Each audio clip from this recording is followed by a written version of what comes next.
لله والصلاة والسلام على رسول الله صلى الله عليه وسلم. آخر مرة كنا في توحيد الأسماء والصفات. توحيد الله سبحانه وتعالى في أسمائه وصفاته.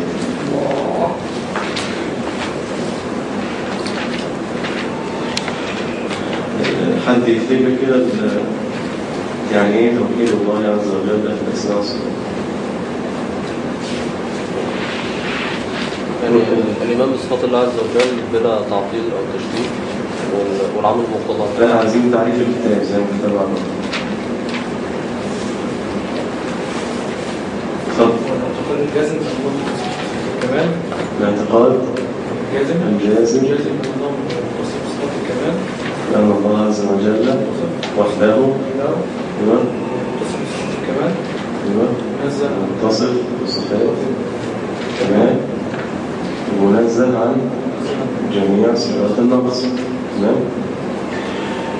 احنا النوع او القسم الثالث من اقسام توحيد الله عز وجل هو ان تؤمن بان الله عز وجل وحده سبحانه وتعالى المتصف بجميع صفات الكمال والمنزه عن جميع صفات النقص. تمام. طيب، كان فيه المرة اللي فاتت في الكتاب كان قال إن التعريف ده يلزم منه ثلاثة أمور. معايا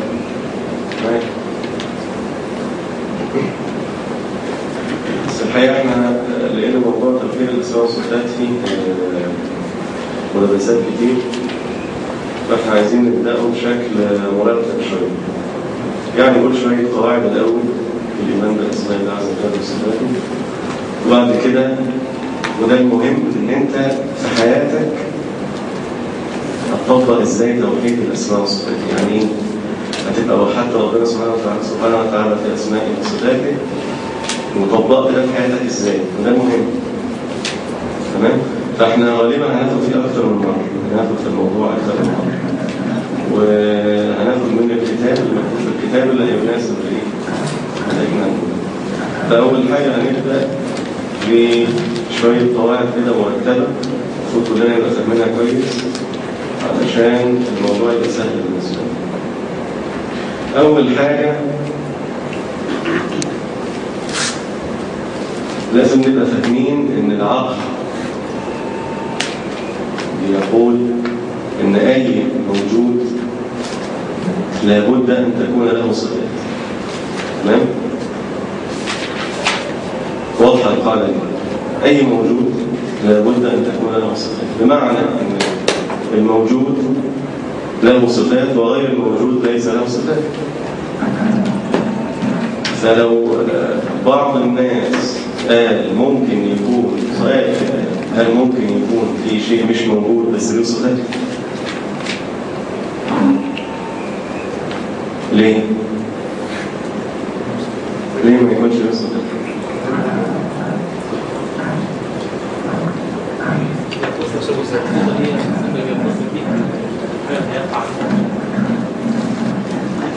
لأن الصفات دي عبارة عن أخلاق أو أشياء بتقوم في إيه؟ تبقى موجودة في الموجود ده. يعني لو قلنا الموجود ده جسم إنسان مثلا، صفاته دي لو هو جسمه مش موجود هتقوم فين؟ في الهواء؟ مفيش. ودليل على كده أنت لو جيت تتخيل كده الهواء مثلا، الهواء احنا مش شايفينه، ولكن العلماء اللي هم علماء الطبيعة ازاي اكتشفوا ان في حاجة اسمها هواء، في جسم اسمه هواء كده في الفراغ ده، مع ان انت مش شايفه. اكتشفوه ازاي؟ لان دي صفات معينة موجودة في الفراغ اللي حوالين الهواء. زي ايه مثلا؟ اقل حاجة ان انت هتحس بيه لو في مروحة مثلا جنبك اشتغلت هتحس بيه، فده معناه انه بيتحرك، ودام بيتحرك يبقى ايه؟ يبقى في جسيمات، صح ولا لا؟ طيب اكتشفوا بعد كده ان الهواء دوت مش بس مجرد نوع واحد، لا ده أكثر من نوع، وخدوا كل نوع وبقى له صفات خاصة بيه. يعني الأكسجين مثلا اكتشفوا له صفات إيه؟ غير إن هو طبعا الأساس الحياة، يعني أنت لو مش أكسجين في الجو هتموت. غير كده إيه؟ يساعد على الاشتعال. يعني أنت لو قربت النار من غاز الأكسجين هتلاقيها زادت قوي. تمام؟ الحاجة التانية إن هو بيتحد مع حاجات تانية يكون لنا المية. صح؟ فدي صفات. فبما أن في صفات أهو يبقى في موجود، بس ممكن يكون في صفة معينة موجودة في واحد أو كائن أو شيء مش موجودة في الثاني. يعني مثلا محمد موجود فيه إن أنا أقدر أشوفه، إنما الهواء أنا ما أقدرش أشوفه. الصفة دي مش موجودة في الهواء بس موجودة في محمد. بس الهواء فيه صفات تانية مش موجودة في محمد. تمام؟ يبقى احنا نخلص القاعدة كده إن أي موجود له صفات، اللي ملوش صفات ده مش موجود. تمام؟ طيب الحاجة الثانية توحيد ربنا سبحانه وتعالى أو الإيمان بالله عز وجل. أول شيء أنت طبعا إنسان مسلم، إنما لو أنت سافرت إن شاء الله بعد سنين ما تتعلم العلم وتدعو إلى الله عز وجل وجيت تدعو الناس الملحدين مثلا، أول حاجة تدعوهم إلى إيه؟ توحيد الله. توحيد الله. بس الأول لازم يعرفوا إن ربنا إيه؟ موجود سبحانه وتعالى. ممكن أصلا مش عارف إن في رب ولا في إله. فأول قسم من أقسام الإيمان بالله هو الإيمان بوجود الله عز وجل. الله عز وجل إيه؟ موجود. تمام؟ خدنا الكلام ده في الأول، الإيمان بوجود الله عز وجل. يبقى إذن لازم يكون فيه صفات. تمام؟ ولا لا؟ طيب لو أنت تأملت في بما أن الله عز وجل سبحانه وتعالى هو الخالق المدبر سبحانه وتعالى الذي ابتدأ الخلق، يبقى إذن صفاته دي أكيد صفات ملهاش مثيل، وإلا كان يبقى إيه الفرق بين الخالق والمخلوق؟ تمام؟ فاهمين الموضوع ده؟ طيب يبقى احنا كده أول قاعدة قلناها إيه؟ العقل بيقول إن الموجود لا بد له من صفات. القاعدة الثانية أن الله عز وجل نحن آمنا بوجود الله عز وجل، إذا الله عز وجل له صفات. القاعدة الثالثة بقى الله عز وجل هو الإله وحده سبحانه وتعالى، وهو من يستحق وحده أن يعبد. إذن فلا بد أن يكون له صفات الربوبية وحده. عرفنا أن الربوبية معناها إيه؟ معناها الاتصاف بالإيه؟ بالخلق والملك والتدبير والسيادة والرزق. الله عز وجل سبحانه وتعالى هو الرب، إذن هو الرازق، وقبل ذلك الخالق المدبر المالك سبحانه وتعالى السيد. فدي صفات الربوبية. والله عز وجل متصف بهذه الصفات على الكمال. يعني ايه على الكمال؟ يعني بلغت النهاية في الصفة ولا يتصف بها غيره على هذا الوجه. والله عز وجل وحده هو المتصف بهذا، إذا لابد أن يعبد وحده سبحانه وتعالى. يبقى العبادة لله وحده، لأن هو سبحانه وتعالى الإيه؟ الرب وحده هو المتصف بصفات الإيه؟ الربوبية. طيب الحاجة الرابعة أن الله عز وجل أخبرنا عن نفسه وأخبر رسوله صلى الله عليه وسلم بأن له صفات وله أسماء. الواجب علينا أن احنا نؤمن بهذه الأسماء والصفات على ما أخبرنا الله عز وجل به. الله عز وجل في القرآن قال إيه؟ ولله الأسماء الحسنى فادعوه. ولله الأسماء الحسنى فادعوه. الله عز وجل أثبت أن له سبحانه وتعالى أسماء، وذكر أسماء كثيرة جدا وصفات في القرآن، والنبي صلى الله عليه وسلم ذكر أسماء وصفات في السنة.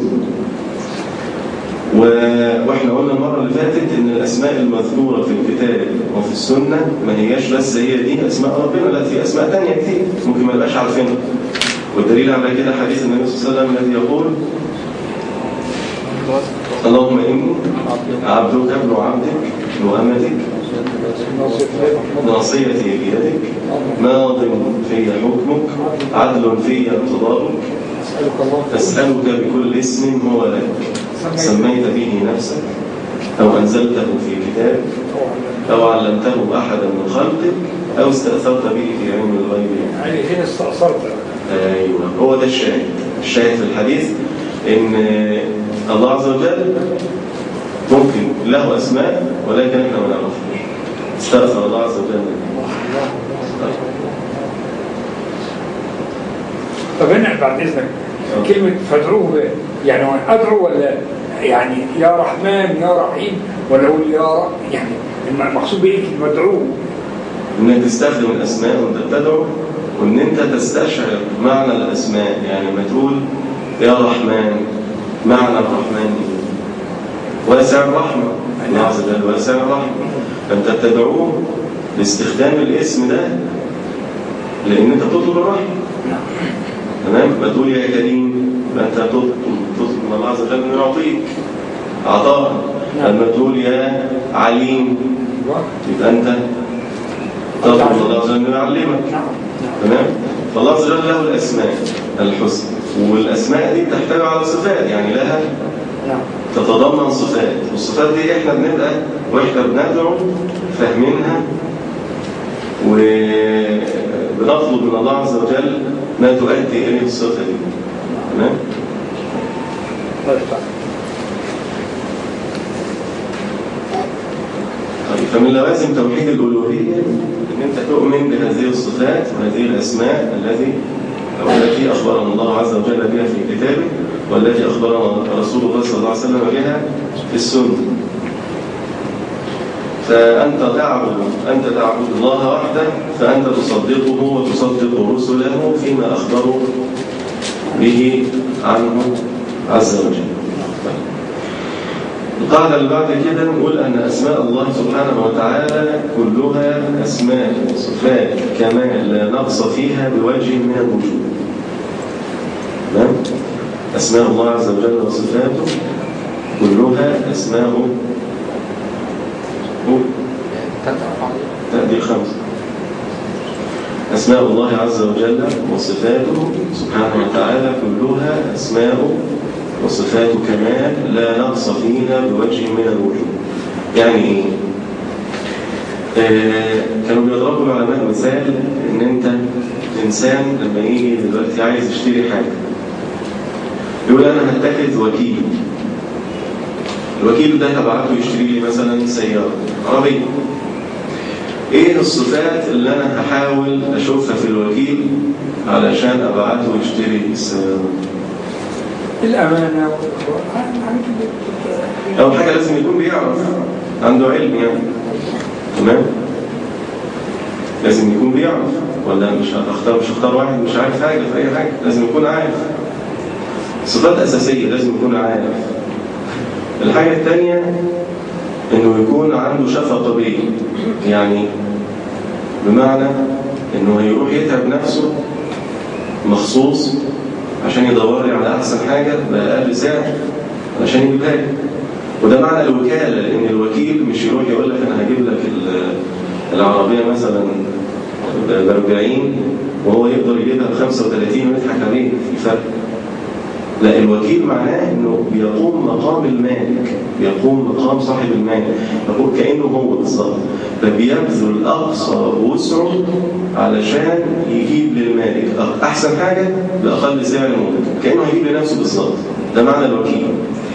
ثالث صفة اللي قالوا عليها العلماء قالوا القدرة، لأنه ممكن يكون بيعرف ويكون عنده شفقة بيك ورحمة واهتمام وكل حاجة، بس ما يقدرش يروح يجيب ولا يقدر يقدر يلف ويروح ولا يعمل أي حاجة. فالعلماء بيقولوا لو وجدت أو لو بحثت بحثا حثيثا ووجدت إنسان فعلا فيه صفات العلم، عنده علم بكل حاجة وعنده رحمة بيك وشفقة وعنده قدرة، لازم برضه هتلاقي نقص شديد في اللي بيعمله لك. لو جينا طبقنا الكلام ده وأخذنا صفة الرحمة، الله عز وجل المتصف سبحانه وتعالى بكمال الرحمة. ده بس المقارنة، يعني ايه صفة ان الله عز وجل ازاي يتصف بصفة الكمال؟ ده اللي يبين لك الفرق بين رحمة المخلوق ورحمة الخالق. تمام؟ النبي صلى الله عليه وسلم لما تكلم عن رحمة الله عز وجل قال ايه؟ لله أرحم بعباده من هذه بولدها. في واحدة في الأسرة ابنها ضاع منه، فقعدت تدور عليه وتبحث عنه بحث شديد جدا. فأول ما لقيته حضنته، والحديث بيقول فألقمته ثديها، طبعا رضيع جعان، فإيه أول ما لقيته قامت واخداه على طول إيه بترضعه. النبي صلى الله عليه وسلم قال أترون هذه ملقية ولدها في النار؟ يعني ديت بالشفقة دي والرحمة دي انتوا متصورين كده ممكن ترمي ابنها في النار ترميه كده؟ فقالوا لا والله يا رسول الله. قال الله عز وجل أرحم بعباده من هذه بولده. فصفة الرحمة على الكمال لله عز وجل سبحانه وتعالى. طيب صفة العلم، طيب الآية بتقول إيه؟ وعنده مفاتيح الغيب لا يعلمها إلا هو ويعلم ما في البر والبحر وما تسقط من ورقة إلا يعلم ولا حبة في ظلمات الأرض ولا رطب ولا يابس إلا في كتاب مبين. سبحانه وتعالى هو العليم. فصفة العلم على الكمال، مهما بلغ الإنسان في علمه فقاصر. سبحانه وتعالى هو العليم على الكمال. صفة القدرة واضح طبعا، الله عز وجل هو القدير. وغير كده طبعا اللي بيجعل الله عز وجل هو الوكيل سبحانه وتعالى على عباده صفة الحياة، لأن الله عز وجل هو الحي الذي لا يموت، إنما الإنس والجن يموتون، الحديث. فده بس مثال علشان يوضح، العلماء بيضربوه عشان يوضح الفرق ما بين الصفات المخلوق القاصرة، صفات الله عز وجل اللي احنا بنقول انها لا نقص فيها بوجه من الوجوه. دي القاعدة اللي لازم نعتقدها، دي كلها اعتقادات لازم انت فاهمها ومعتقدها. طيب القاعدة اللي بعد كده ان الله عز وجل له صفات أثبتها قلنا في كتابه، وفي صفات نفاها الله عز وجل عن نفسه عز وجل. تمام؟ ليه؟ لأن هذه الصفات هي صفات نقص مطلقة. يعني الصفة دي دايما صفة نقص، وأدام صفة نقص احنا قلنا إيه؟ الله عز وجل يجب أن منزه عن كل صفات النقص.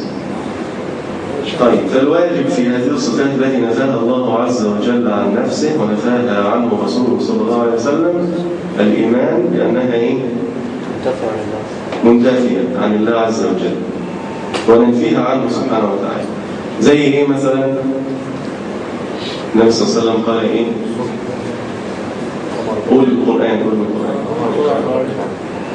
نعم؟ صفة الظلم، وما ربك بظلام للعبيد مثلا. ايه تاني؟ غير صفة الظلم بقى في البخل قال في اليوم الله غلت أيديهم ولعنوا بما قالوا بل يداه مبسوطتان ينفق كيف يشاء. فنفى عن نفسه صفة ايه؟ غل اليد اللي هو الإمساك. قطور. ايوه. وما كان ايه تاني؟ وما كان ربك نسيا. النسيان، وما كان ربك نسيا. ايه تالت؟ لا تأخذه سنة. ايوه صفة النوم وصفة السنة، لا تأخذه سنة ولا نوم. والنبي صلى الله عليه وسلم قال في الحديث ايه؟ ان الله لا ينام وما ينبغي له ان ينام. وصفة ايه؟ اتخاذ الولد والصاحبة، وقالوا اتخذ الله ولدا سبحانه، أي هو متنزه سبحانه وتعالى عن ذلك، من صفة نقص مطلقة. ليس كمثله شيء. اتخاذ الولد دي صفة نقص، لذلك سبحانه وتعالى تنزه عنه ولا ينبغي له أن يتخذ ولدا سبحانه وتعالى. طيب في بقى صفات هي في بعض الأحوال بتكون صفات نقص، وبعض الأحوال بتكون صفات كمال. تمام؟ حسب الحال وحسب هي في مقابل ايه. فهذه الصفات نثبتها لله عز وجل في الحالة التي تكون فيها صفة كمال. تمام؟ وننفيها عنه في الحالة التي تكون ايه؟ صفة نقص. أمثلتها ايه بقى؟ ويمكرون ويمكر الله والله خير الماكرين. نعم؟ ويمكرون ويمكر الله والله خير. ايوه صفة المكر. صفة المكر دي تكون صفة كمال في مقابل مكر الكفار، في مقابل مكر الكائدين. ومثلها صفة الكيد، إنهم يكيدون كيدا وأكيد كيد. الله عز وجل نثبت له صفة الكيد وصفة المكر في مقابل كيد ومكر الكفار، مش مطلقا. تمام؟ في الحالة دي، الحالة دي بس هي اللي بيكون فيها الصفة دي صفة كمال، لأنها تدل على قوة وعظمة الفاعل المتصف، لأن ما ينفعش يكون إله ورب ودول بينكروا ويكيدوا وهو ما يقابلهمش بإيه؟ بنفس الصفة. تمام؟ إنما في صفة مثلا ما ينفعش نقول إنها تبقى في مقابل كيد الأعداء أو في مقابل فعل الأعداء، زي صفة الخيانة مثلا. الآية بتقول إيه؟ وإن يريدوا خيانتك فقد خانوا الله من قبل. قال إيه بقى؟ الله عز وجل ما قالش فخانهم، قال إيه؟ فأمكن منهم. ليه؟ لأن صفة الخيانة دي صفة نقص مطلق، ما تبقاش صفة كمال في أي حال من الأحوال. الخيانة معناها أن أنت استأمنت إنسان اللي هو موضع الائتمان وهو إيه؟ فرط في الأمانة دي، والله عز وجل منزه عن هذا سبحانه وتعالى. يبقى اللي احنا ايه نفهمه من الكلام ده؟ ان الصفات الكمال نثبتها لله عز وجل اثباتا كما جاء في الكتاب والسنه، وصفات النقص ننفيها عن الله عز وجل نفيا برضه كما جاء في الكتاب والسنه. وان في صفات في بعض الاحيان بتبقى صفه كمال وبعض الاحيان بتبقى ايه؟ صفه نقص، فنثبتها لله عز وجل كما جاءت الكتاب والسنة في حالة إيه؟ الكمال. في حالة الكمال.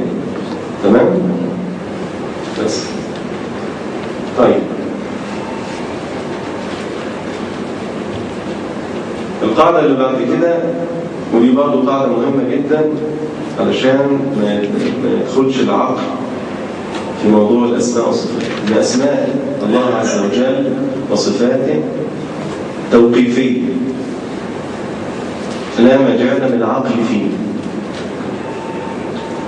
والقاعدة دي مهمة ليه بقى؟ لأن كثير من المخالفين لعقيدة أهل السنة والجماعة خالفوا في النقطة دي. أسماء الله عز وجل توقيفية لا مجال للعقل فيها بوجه من الوجوه، ودي بتتضمن أكثر من شيء أو أكثر من نقطة عايزين نتكلم فيها. النقطة الأولانية إن اللي جاء في الكتاب واللي جاء في السنة نقف عنه، ما نزودش عليه أي اسم. لذلك يقولوا عليها توقيفية، يعني كأنك هتقف عند هذا. فما يجيش مثلا واحد يقول صفة الذكاء دي صفة كويسة، مش مش الذكاء ده صفة كويسة ولا وحشة؟ طب هل نثبتها لله عز وجل؟ ما جاش في القرآن والسنة، يبقى نقف ما نتكلمش فيه. ده معنى كلمة إيه؟ أن أسماء الله عز وجل وصفاته توقيفية. يعني اللي قالوا الله عز وجل في القرآن واللي جاء به النبي صلى الله عليه وسلم في السنة هو ده. ويصدقوا اللي إيه؟ الآية اللي في سورة الصافات بتقول إيه؟ سبحان ربك رب العزة عما يصفون وسلام على المرسلين والحمد لله رب العالمين. العلماء بيستدلوا بيها في إن الله عز وجل نزه نفسه عن أن يوصف بما يتراءى للواصفين. مش أي حد كده يتراءى له حاجة يقوم واصف ربنا بيه، لا. تمام؟ إلا حاجة واحدة بس، المرسلون. ولذلك قال إيه؟ وسلام على المرسلين. يعني اللي جاء به المرسلون أيوة نصدق، غير المرسلين لا. والحمد لله رب العالمين. أيوة.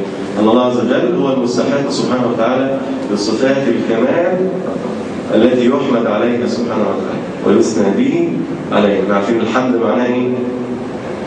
الحمد معناه الثناء بكل الصفات الجميلة على جهة التعظيم والتبجيل.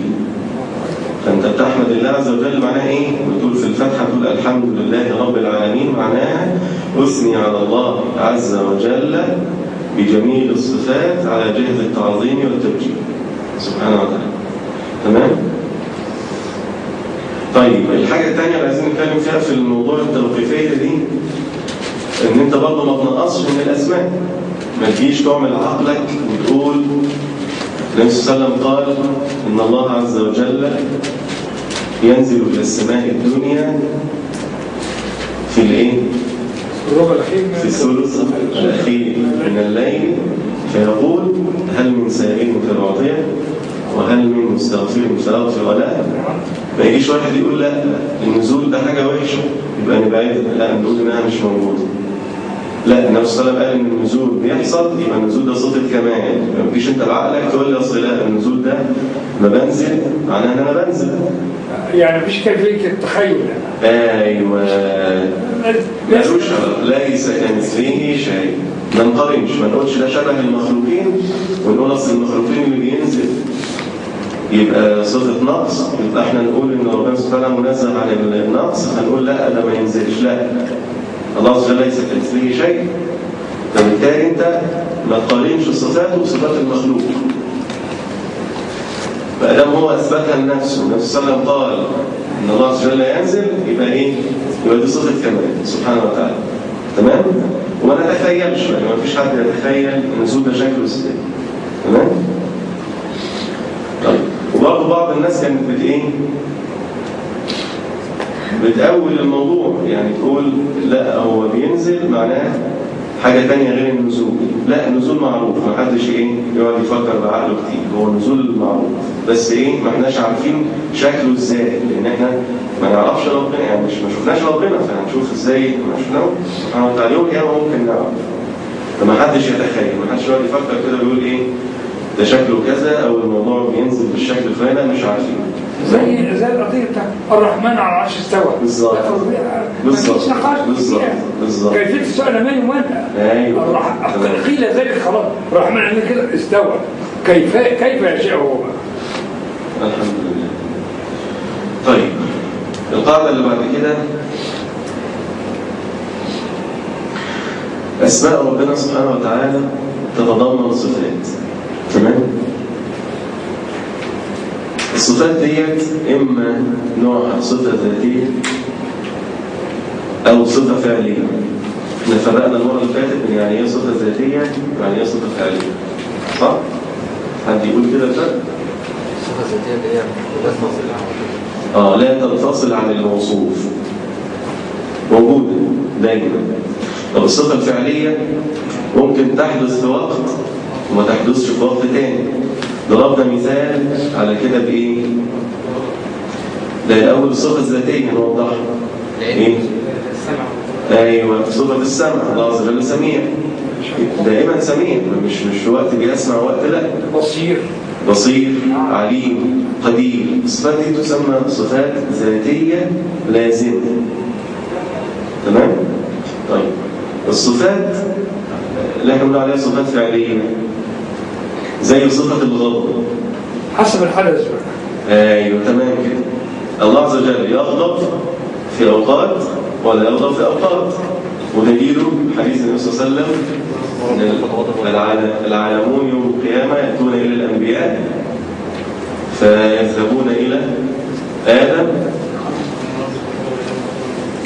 فيقول نفسي نفسي ان ربي قد غضب اليوم غضبا لم يغضب قبله مثله ولن يغضب بعده مثله. لست لا. تمام. اذهبوا الى نوح فيذهبوا الى نوح فيقول نفس الكلام، يذهبوا الى سيدنا ابراهيم يقول نفس الكلام، الى موسى يقول نفس الكلام، الى عيسى يقول نفس الكلام، لحد ما يذهبوا الى النبي صلى الله عليه وسلم فيقول انا لها صلى الله عليه وسلم. حديث الشفاعه. ده حديث الشفاعه. الشاهد من كده ايه؟ ان الله عز وجل قد يغضب في اوقات ولا يغضب في اوقات اخرى، وقد يغضب في اوقات اكثر من اوقات ثانيه. تمام؟ ولكن الصفه ثابته، بنقول عليها صفه فعليه. تمام؟ صفه فعليه يعني ان شاء فعلها سبحانه وتعالى وان شاء ايه؟ لن يفعلها. تمام. في صفات بقى بنقول عليها يعني دي ناحيه لغويه شويه، اما الصفه دي تكون لازمه أو متعدية. يعني إيه لازمة يعني إيه متعدية؟ الصفات كلها بقى سواء ذاتية أو فعلية إما لازمة وإما متعدية. مثال كده إيه يعني إيه كلمة لازمة الأول؟ دائما معها على طول دوام لازمة. لا يعني ما يترتبش عليها فعل للإيه؟ الحدث؟ للمخلوق مثلا، زي مثلا صفة الحياة مثلا. ونقول الله عز وجل حي، هي صفة ذاتية لازمة. تمام؟ غير مثلا صفة الرحمة، هو رحيم وبيرحم. تمام؟ طيب هو سبحانه وتعالى كريم ويكرم. تمام؟ هو بصير ويبصر سبحانه وتعالى. تمام؟ إنما الصفة اللي ممكن تبقى فيها تعدي المحيي، هو بيحيي الخلق. تمام؟ إنما صفة الحياة اللي هو الحي بصفة إيه؟ بنقول عليها لازمة. لازم يعني ما إيه؟ ما ترتبش عليها فعل الحي. طيب ليه بس إحنا بنفرق الفرق ده؟ إن هتيجي صفات في القرآن وفي السنة قلنا بيترتب عليها أفعال وحكم.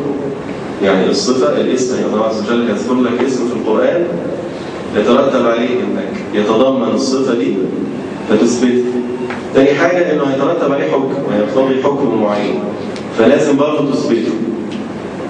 ودليله قلنا آية الحرابة. آية الحرابة اللي هي إنما جزاء الذين يحاربون الله ورسوله ويسعون في الأرض فسادا أن يقتلوا أو يصلبوا أو تقطع أيديهم وأرجلهم من خلاف أو ينفوا من الأرض.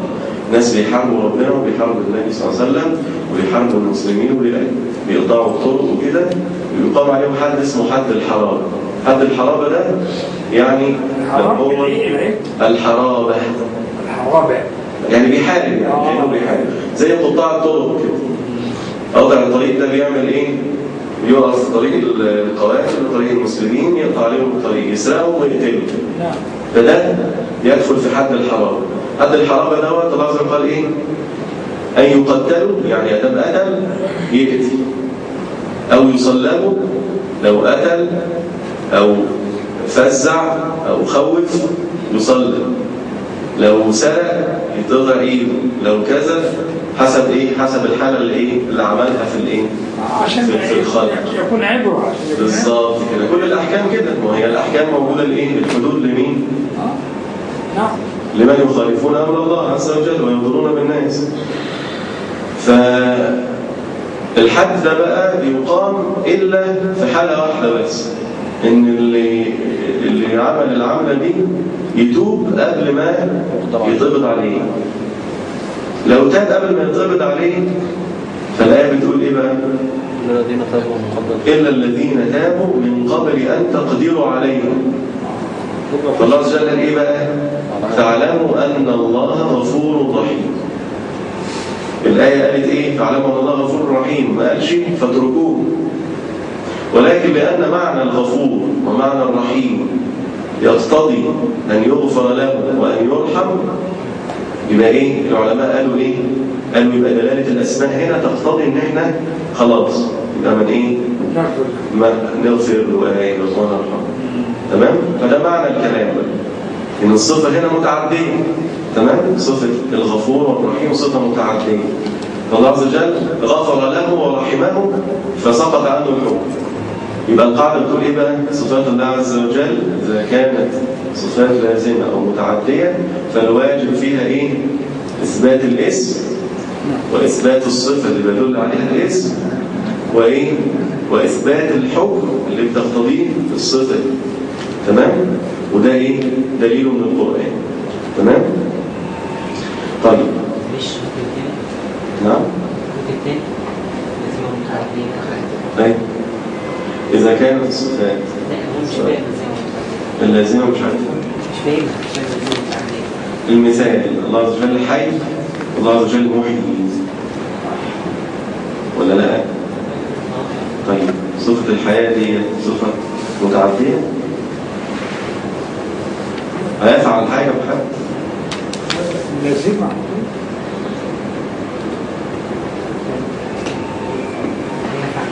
بلاش هقول لك انت بقى خلينا فيك انت ما تقول انت كبرت انت كبرت صح؟ فانت عندك صفة ايه؟ كبر. تمام؟ طيب عملت حاجة في حد؟ ما دي اسمها صفة لازمة خاصة بيك انت ما تتعداش لغيرك. تمام؟ انما اقول لك انت ضربت اللي جنبك دي صفة متعدية ليه؟ لأنها استلزمت أنك تفعل شيء بإيه؟ لغيرك. تمام؟ بس في صفات لله عز وجل صفات لازمة. الفرق بين بقى الذاتية والفعلية ما كده هي كده الذاتية والفعلية. إيه؟ ما هي كده لازمة متعدية يعني ذاتية وفعلية. هي بعدين أنا فاهمك. المهم إحنا إيه؟ فهمنا المعنى اللي احنا عايزين نقول من صفات الله عز وجل واسماء الله عز وجل سبحانه وتعالى التي كلها اسماء وصفات كمال لا نقص فيها الوجه من الوجوه. الواجب في الايمان بها 3 أشياء. اذا كان الاسم قلنا الاسم لا يجب ان نثبته لله عز وجل. الله عز وجل سمى نفسه الاكرم قال اقرا وربك الاكرم. الله عز وجل اسمه ايه؟ الاكرم نثبته لله عز وجل. تمام؟ طيب اسم الأكرم ده فيه صفة وهي صفة إيه؟ الكرم. مش الكرم بس، لا ده زيادة الكرم. فنثبت الله عز وجل أنه سبحانه وتعالى الكريم وهو أكرم والأكرم. الحاجة الثالثة إنها لو تقتضي حكم زي الآية اللي احنا لسه قايلينها من شوية يبقى نوع من الحكم في إيه؟ البشر. ايوه نطبقها على البشر زي ما احنا قلنا كده. آية الحرابة معناها ان هم قبل ما نقدر عليهم لو تابوا يغفر لهم وايه؟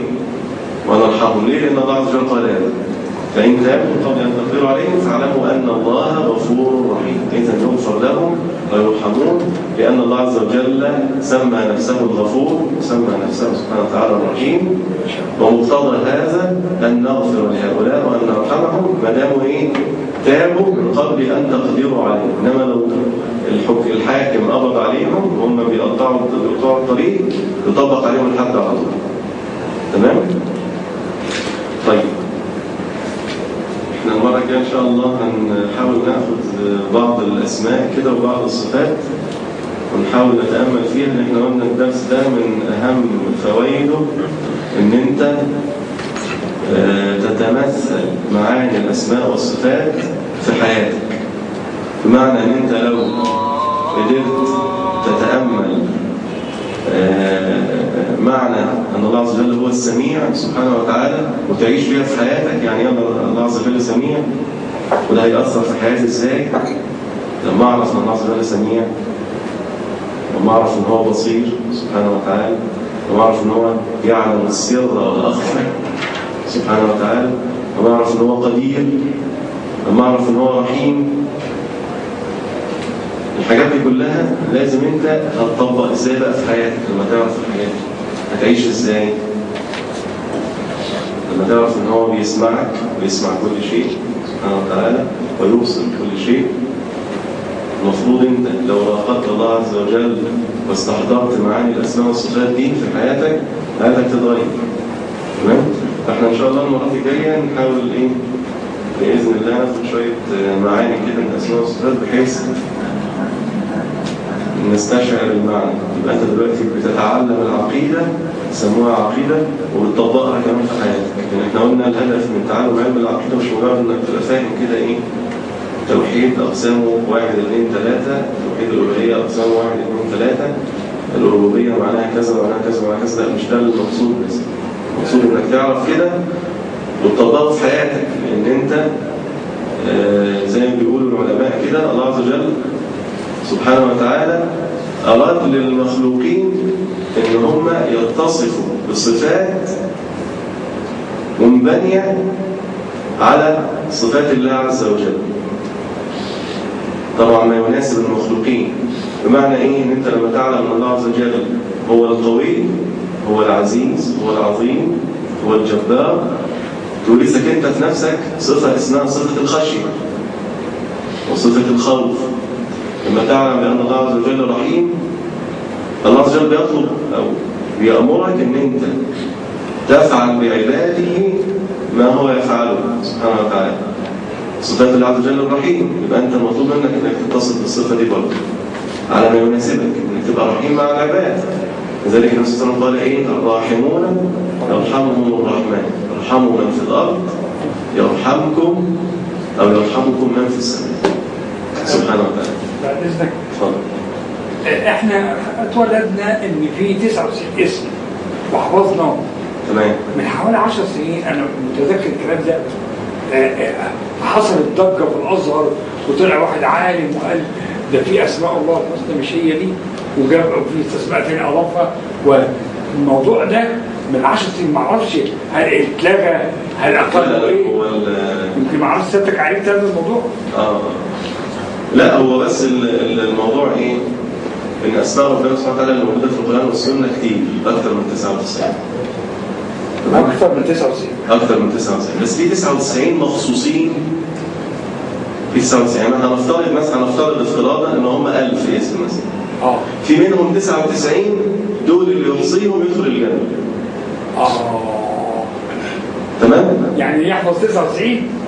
ايوه، ال 99 دول بقى مش بيجتهد فيهم العلماء. يعني العلماء في كل عصر والعصور كده تلاقي في عالم يجي يقول لا ده دول 99 دول هم دول اللي دخلونا في الجنه مثلا، واحد تاني يقول لا دول 99 تانيين اللي هم كتير اكتر من 99، وكل واحد بيرجح على حسب الاحاديث اللي وصلت له على حسب كذا.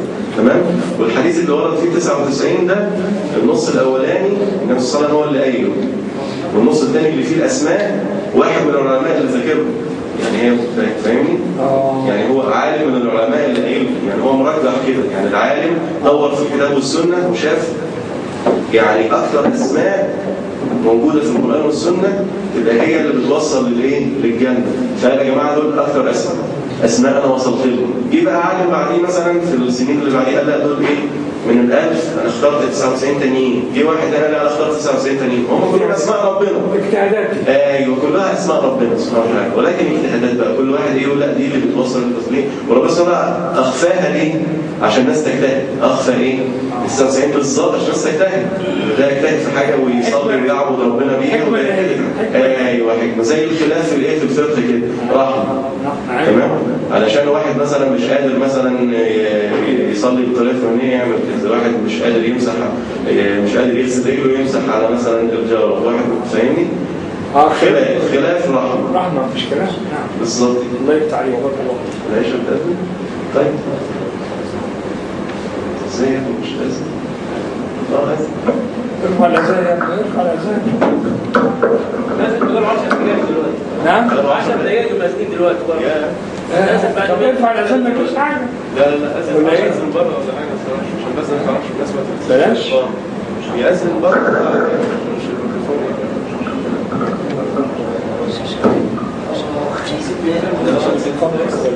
مش هيحسبها يتحمل مش هيحسبها ما هي في درس تاني بعد كده. طيب نحو العيش اسكت هو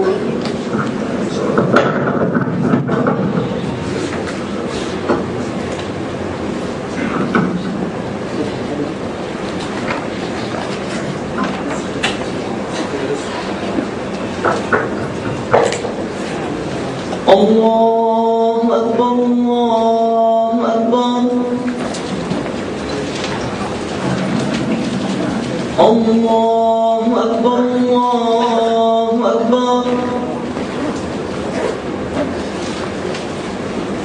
أشهد أن لا إله إلا الله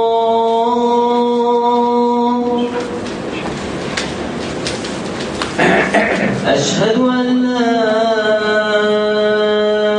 إله إلا الله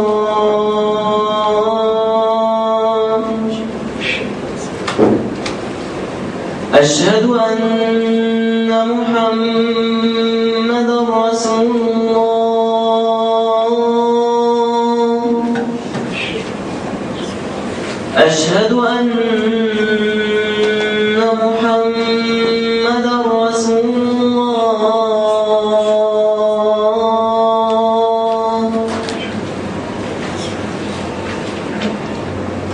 حي على الصلاة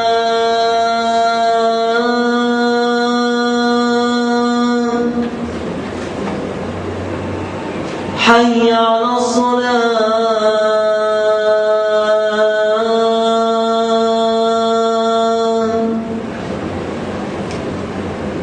حي على الفلاح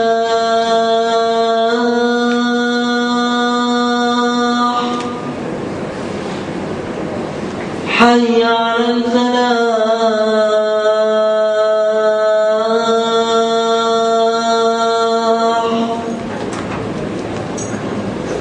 الله أكبر الله أكبر لا إله إلا الله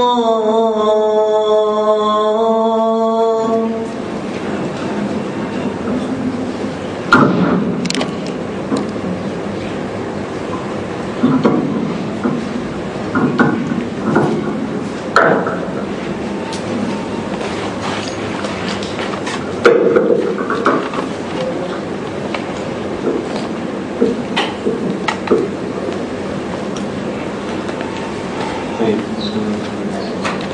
إن شاء الله المرة الجاية بإذن الله قلنا نتكلم شوية عن موضوع الأسماء ده ونجيب بعض الأسماء إن شاء الله ونتكلم على بعض المعاني بسرعة بحيث أنت تبقى متخيل المعنى فعلا في حياتك وتبدأ تطبقه. طبعا هو الدراسة دلوقتي في موضوع الأسماء والصفات تبقى دراسة ممكن دراسة أكاديمية، ولكن المقصود في المرحلة دي انك تعرف برضه بعض المعاني اللي هتعينك في حياتك، ان احنا مش مقصودنا الدراسة الأكاديمية دي. تمام؟ الحاجة الثانية ودي برضه مهمة لأن دلوقتي فيه مشاكل كتير في موضوع الأسماء والصفات بالذات، إنه موضوع طويل ومعقد وعايزين نتكلم على عقيدة أهل السنة والجماعة فيه وغيره. فده هنتعرض لبعض المعاني كده اللي عايزين نقولها، بس مش هنقولها المرة الجاية، هنقولها المرة اللي بعديها علشان نبقى فهمنا موضوع الأسماء والصفات كله كامل. وبعد ما نخش في المعاني كتير اللي احنا قررناها بسرعة المرة اللي فاتت إن شاء الله نبقى فهمنا يعني ما نتلخبطش. تمام؟